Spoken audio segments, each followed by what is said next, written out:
Our country is in the grips of a deadly opioid epidemic. Our investigative producer, Leslie Marcus, uncovered the deadliest part of this tragedy, the black market pill industry. In Los Angeles and heading to San Diego, where the San Ysidro port of entry lives. It's the largest port in the nation, and the DEA says this is where the fentanyl and counterfeit pain pills are coming across our borders from Mexico. We're at the undisclosed location right now, about to meet Special Agent Amy Roderick. Agent Amy asked us not to have our cameras rolling while following her to the location, so we're gonna go dark right now. Put in perspective to me this new trend you're seeing, which is fentanyl, and why it's so much more dangerous. Fentanyl is so dangerous because it's 30 to 50 times stronger than heroin.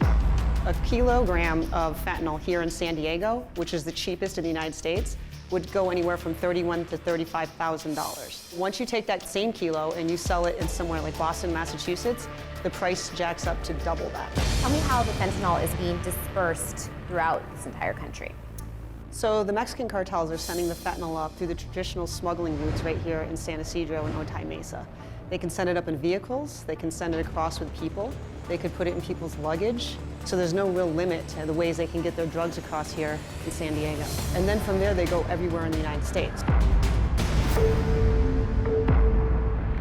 If you were a cartel down in Mexico and you had an industrial pill press, the pill press will create thousands of pills per hour. You can illegally buy these on the internet to make these look as real as possible, to trick people into taking these fraudulent prescription pills containing fentanyl.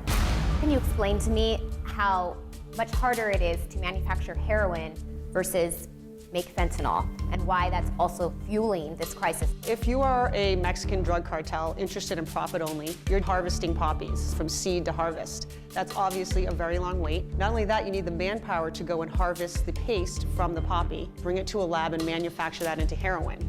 If you are buying precursor chemicals from China, you can basically have a couple of buckets, mix, and you have fentanyl, and you ship that right across. There's no harvest, there's no manpower.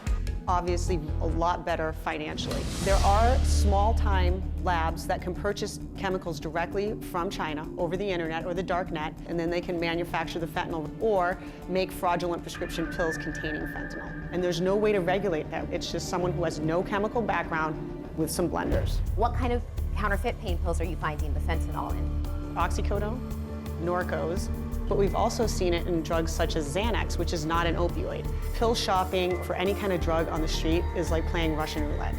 So what I want to do right now, Leslie, is take you into our DEA lab to show you how powerful and deadly this fentanyl really is. Before we get started, I want you to get suited up. Just 2 milligrams is considered a lethal dosage of fentanyl. It's really hard to actually see. Just this amount can kill a human being. Is enough to kill a human being. To kind of put it in context, a packet of sweetener contains about 1 gram of material. If you had fentanyl of 1 gram amount, that'd be 500 lethal dosages. When I'm actually handling fentanyl, I have to protect myself. So I have Narcan just in case I might come across exposure. What he's going to show us is 20 kilograms of what was thought to be cocaine. It actually is laced with fentanyl. Wow. How many counterfeit pain pills could this create?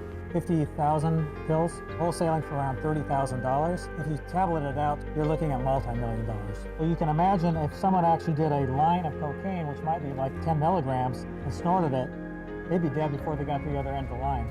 The amount could take out 2 million people. 2 million people.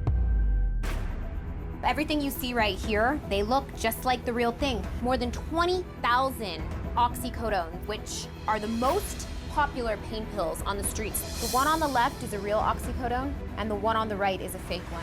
These tablets are really good quality, and even to a trained analyst, I can't tell the difference. If each one contains some fentanyl, then potentially 10,000 tablets could be thousands of lethal dosages.